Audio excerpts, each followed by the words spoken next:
Olá, está no ar o Justiça em Questão, a revista eletrônica do Tribunal de Justiça de Minas Gerais. Nossa equipe de reportagem explica quais regras devem ser seguidas para que animais estrangeiros sejam recebidos no país.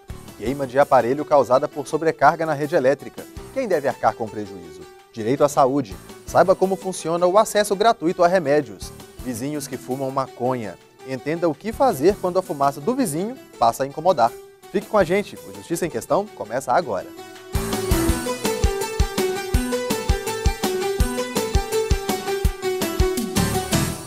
Está no ar o Justiça em Questão, a revista eletrônica do Tribunal de Justiça de Minas Gerais.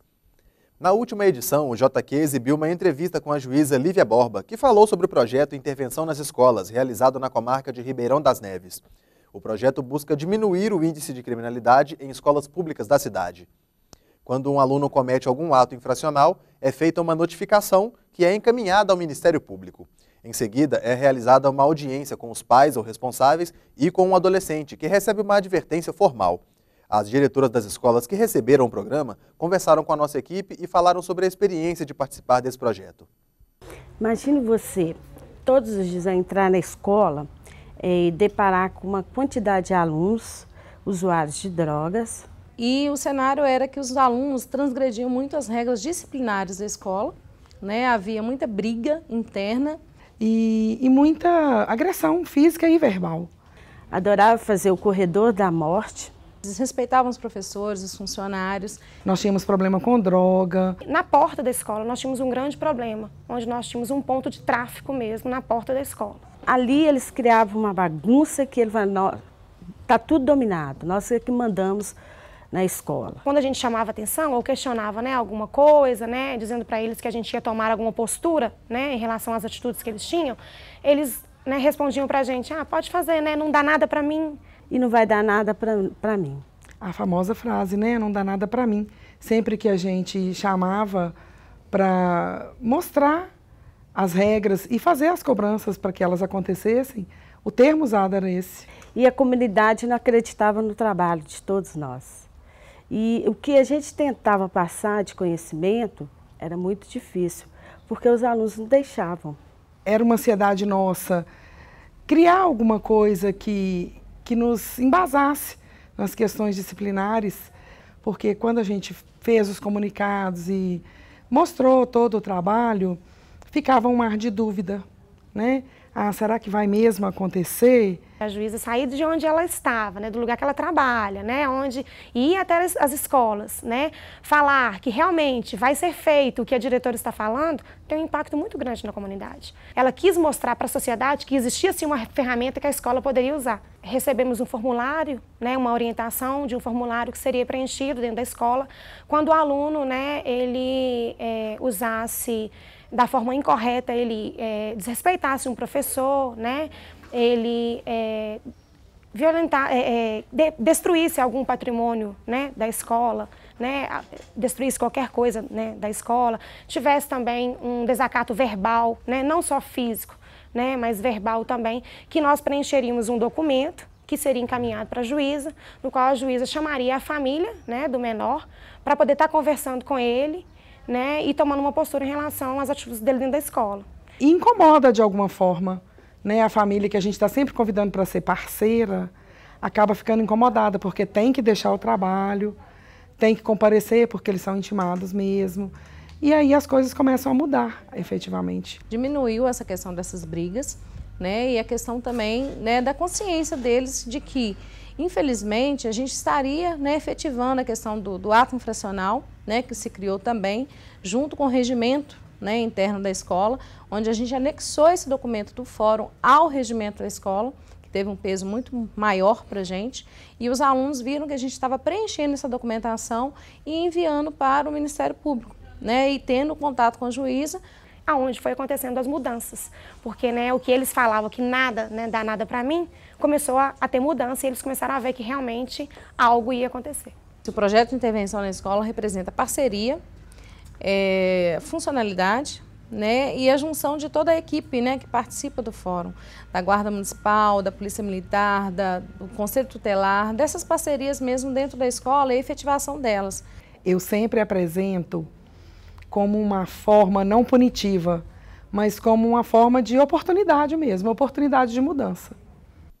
A entrevista com a juíza Lívia Borba, responsável pelo projeto, está disponível no nosso canal no YouTube. O quadro Mapa das Comarcas apresenta outros projetos da Justiça Mineira na comarca de Ribeirão das Neves. Confira. A cidade apresenta uma das maiores economias do estado. O PIB chegou próximo aos 3 bilhões de reais em 2014, segundo o IBGE. A venda de artesanato e cerâmica é uma forte característica cultural de Ribeirão das Neves, 7º maior município mineiro em número de habitantes. São mais de 325 mil, de acordo com a estimativa do Instituto Brasileiro de Geografia e Estatística.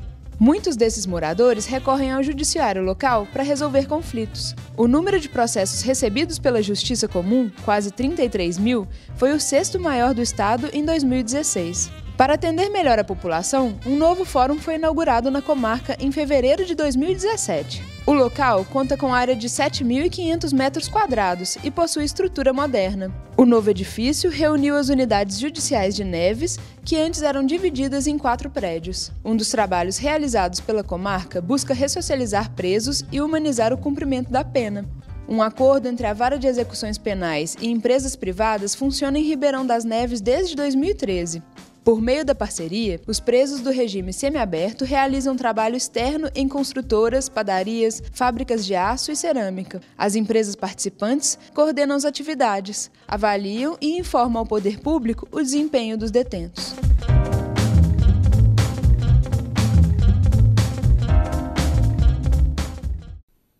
No próximo bloco, conflito entre vizinhos é um tema relativamente comum. Mas o que fazer quando o cheiro da maconha é o pivô da briga? Fique com a gente, voltamos em instantes.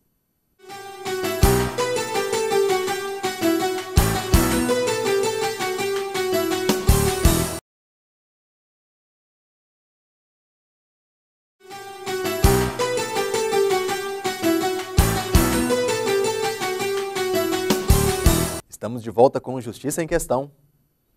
O uso de maconha é ilícito no Brasil, mas isso não impede que alguns fumem a erva. O que fazer nos casos em que o cheiro começa a incomodar os vizinhos? Em 2014 entrou em vigor a Lei 12.546, a chamada Lei Antifumo. Depois dela, fumaça de cigarro só em alguns lugares específicos. As exceções são os estádios de futebol, as vias públicas, parques, cultos religiosos em que o fumo seja utilizado e, na esfera privada, somente a residência da pessoa. A questão é que tem gente que, ao invés do tabaco, prefere a maconha.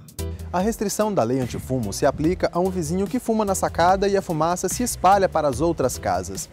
E se esse vizinho fumante disser que está fazendo uso do cigarro dentro do seu próprio apartamento, que é, segundo a Constituição Federal, asilo inviolável? O que fazer nessa situação? Nesses casos, nós estamos dentro da exceção da Lei Nacional de Antitabagismo, que permite que a pessoa fume dentro de casa, mas permite que ela fume uma droga ou um cigarro lícito, né? Algo que seja permitido pela legislação.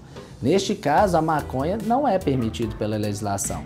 Então, ele está, novamente, infringindo a Convenção de Condomínio e infringindo a legislação penal. A Lei 11.343 de 2006, no artigo 28, estabelece punições a quem guardar ou transportar drogas sem autorização ou em desacordo com a determinação legal. Quando se trata de edifícios, a convenção do condomínio deve ser respeitada e cabe ao síndico multar o fumante. O valor da multa pode variar de 1 a 10 vezes o custo da taxa condominial. Nos casos de reincidência no uso de substância ilícita ou em que a convenção não traga um posicionamento sobre isso, o síndico pode acionar a autoridade policial. Nós recomendamos que o síndico, já que ele tem um dever legal de zelar pelo condomínio, pela segurança, pelo sossego, pela salubridade, que ele acione a autoridade policial. E que aí ele, representando o condomínio, né, já que ele tem a legitimidade para representar o condomínio, leve a conhecimento formalmente, através de uma notificação que a gente chama de notícia crimes, que é a notícia de um possível fato criminoso, infrator, leve isso ao conhecimento por escrito da autoridade policial e deixe o delegado, que é a autoridade policial, agir. É possível ainda que o Poder Judiciário seja acionado. O magistrado pode entender como incompatível a permanência do morador que faz uso da maconha e dar a ele um prazo para sair do condomínio.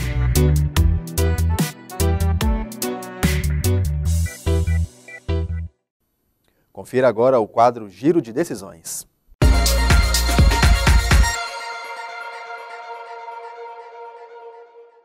A 12ª Câmara Cível do TJMG condenou a empresa Gupper e Freire Publicidade a indenizar uma modelo em R$ 5.000 por danos morais.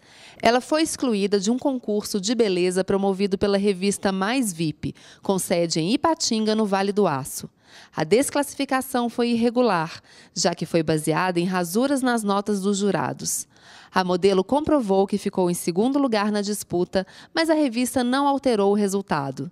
O relator do processo, desembargador Domingos Coelho, considerou que a eliminação injusta abalou a carreira profissional da vítima. Um jovem que teve seu caderno queimado na sala de aula será indenizado pelo Estado de Minas Gerais. De acordo com o processo, o aluno de Mantena, no Vale do Rio Doce, esqueceu o material em sala de aula. Para puni-lo, a diretora pôs fogo no caderno.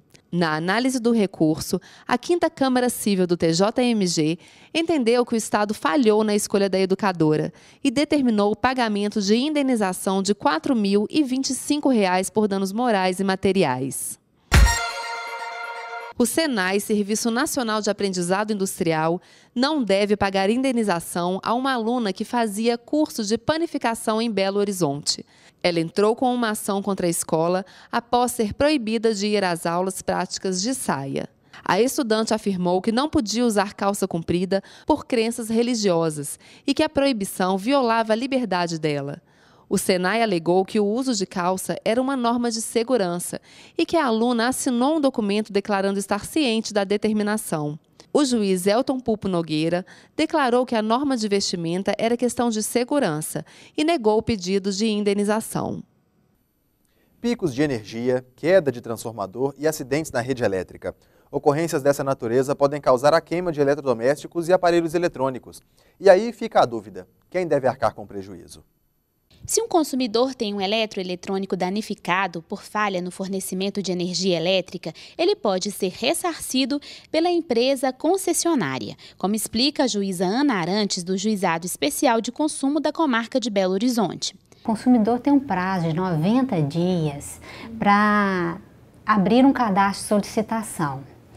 Ele pode fazer isso via telefone, internet ou comparecer a uma das agências da empresa concessionária. Para pedir o ressarcimento, o consumidor deve levar os documentos pessoais, a conta de energia e os dados do aparelho queimado, como marca, modelo e ano. Se possível, o cidadão deve apresentar também a data e a hora do fato que resultou na perda do aparelho. É muito importante ele anotar a data e o horário da ocorrência, porque isso vai agilizar o processo de deferimento do ressarcimento. A empresa tem um prazo de 15 dias para dar resposta ao consumidor. Neste prazo, ela pode já de logo identificar que a falha foi da companhia e indenizar o consumidor. Como ela pode também ir à residência do consumidor, fazer um levantamento dos equipamentos queimados e da situação da rede elétrica da residência. Para alguns aparelhos, o prazo é reduzido, considerando a natureza essencial do uso. Por exemplo, se o equipamento queimado ele era um equipamento de conservação de alimentos, gênero alimentício ou medicamento, a companhia tem um prazo de 1 dia útil para dar a resposta ao consumidor. A concessionária de energia pode optar pela forma como vai ressarcir o consumidor. A empresa ela pode ressarcir o consumidor como forma de compensação na conta de energia ou também depósito em dinheiro correspondente à nota fiscal do produto ou à nota do orçamento para reparo. Caso a empresa negue o ressarcimento, o consumidor pode recorrer ao PROCON ou ao Judiciário. No próximo bloco, o Justiça em Questão fala sobre as regras que os zoológicos nacionais devem cumprir para receber um animal estrangeiro. Fique com a gente, voltamos já.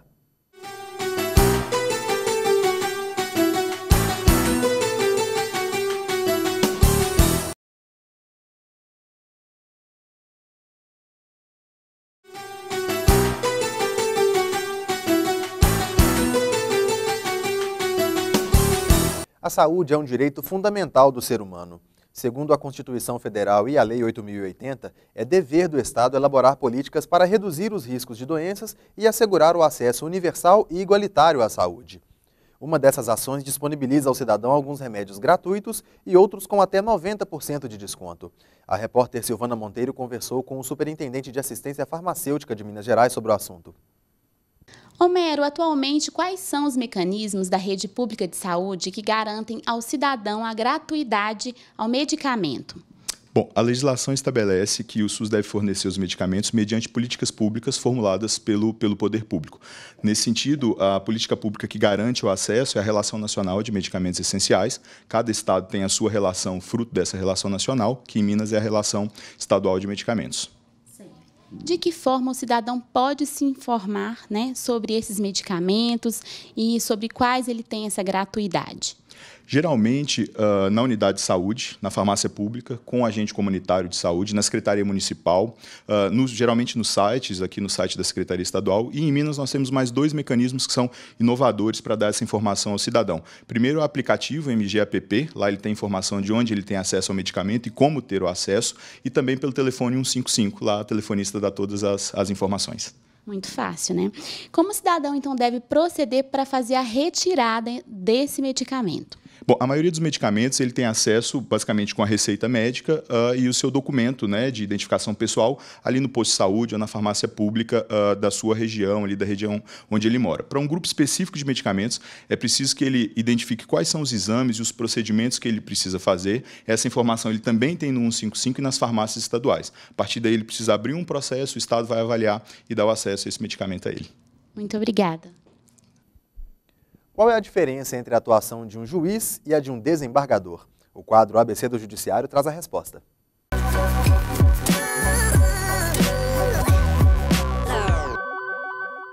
Eu não sei a diferença, eu acho.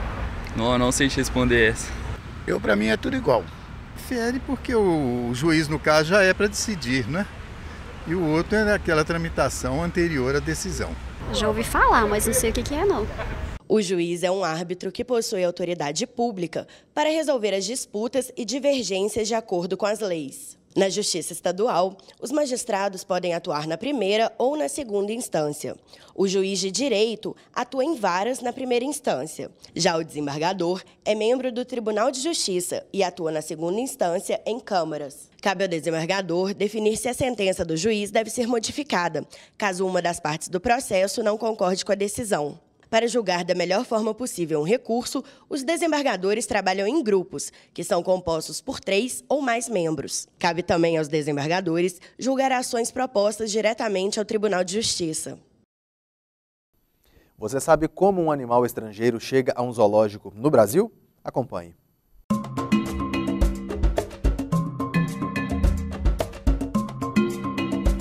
Leão é o líder de uma família que mora no zoológico de Belo Horizonte. Apesar de ser um primata do gênero gorila, comum nas florestas tropicais do centro da África, ele é espanhol. Dona Maria tem 88 anos, é mineira de Contagem e pela primeira vez está visitando o zoológico com uma dúvida que não sai da cabeça. Eu fico pensando como esse bichinho chega aqui. Eu fico pensando nisso, né? Onde que eles acham esse bichinho para trazer? O gorila Leon veio de uma parceria com um zoológico da Espanha. Vive com 2 fêmeas inglesas e é pai de 2 bebês, ambos naturais de Belo Horizonte. É uma família que representa bem as diversas nacionalidades dos moradores do Jardim Zoológico de Belo Horizonte. Cada animal vindo de fora foi devidamente escolhido. A partir de contatos com outros zoológicos, ou com instituições mantenedoras no Brasil e no mundo. Existem vários órgãos que trabalham com zoológico, que, por exemplo, publicam listas. Listas em comum de qual zoológico quer o quê, qual zoológico tem que animal disponível. Sim. A partir do contato com esse zoológico, a gente começa a pedir a documentação. Atualmente, o Zoológico de Belo Horizonte tem 255 espécies de animais. Desse total, 59 são de origem estrangeira, como esses elefantes africanos. Alguns animais vieram diretamente por meio de importação, outros são de criadouros e zoológicos do Brasil. e também aos que nasceram aqui por meio de reprodução. Após a escolha do animal, é preciso seguir regras legais de importação, como explica este advogado. Então as leis que regulamentam ficam por conta do IBAMA e ficam por conta das instruções normativas do IBAMA e dessa legislação. Essa é a regulamentação. E o Ministério da Agricultura fica responsável pela parte sanitária. O que quer dizer isso? Não basta você ter uma autorização do IBAMA para importar. Você precisa também do Ministério da Agricultura aprovar. A Fundação Zoobotânica de Belo Horizonte tem animais obtidos por meio de permuta, doação e reprodução e até alguns que foram recuperados do tráfico. Esses animais, então, são apreendidos e vêm, entre outros lugares, eles podem vir para o zoológico, como é o caso desse animal aqui. Essa é uma... É uma piton birmanesa. Ela veio bem pequenininha. Não sei exatamente se o caso dela é de vir pelo correio, mas ela é desse tipo de animal que é comprado fora do Brasil ilegalmente. E aí, quando é apreendida, o IBAMA dá uma destinação. Uma das destinações é o zoológico. Antes de entrar definitivamente para a coleção do zoológico, o animal cumpre um período de quarentena. O órgão ambiental brasileiro exige também uma identificação individual. São anilhas, são tatuagens, são chips para identificação do IBAMA. Para quê? Para que você não fale que está importando um determinado animal e vir um outro animal. Você está falando que está determinado leão e está vindo um outro leão. Então, ele é marcado lá no país de origem com a marcação exigida pelo IBAMA.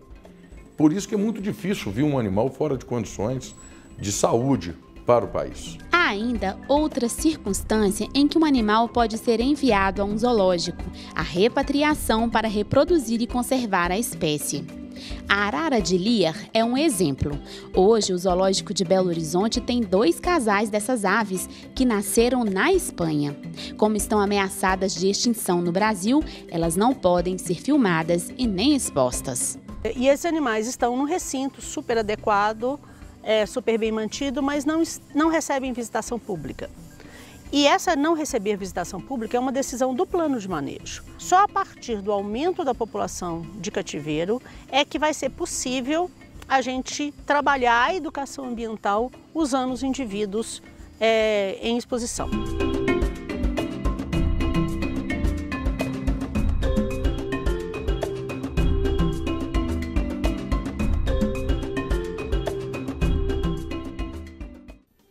Justiça em Questão continua na internet.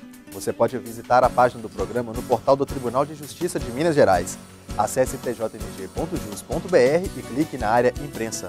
As reportagens dessa e de outras edições também podem ser vistas no endereço youtube.com/Justiça em Questão. Comente, proponha temas, participe do nosso programa. Envie um e-mail para justiçaemquestão@tjmg.jus.br. Um grande abraço e até a próxima edição.